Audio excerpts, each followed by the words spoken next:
naman kami mag-anak. Ginusto namin to. Ayan. Magsawa kami kararing araw.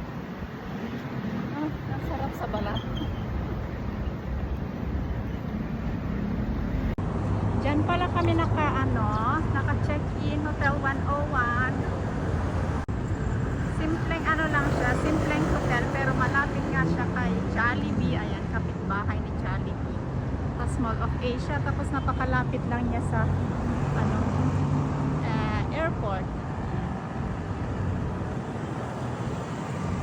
Kaya naman yung mga rooms, tamang-tama lang naman sa amin, sakto lang. Tapos may swimming pool.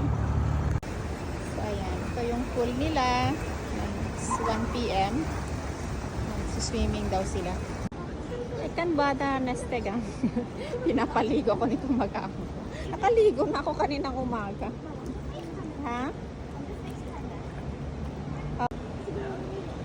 Ayan, so hanggang bukas kami dito.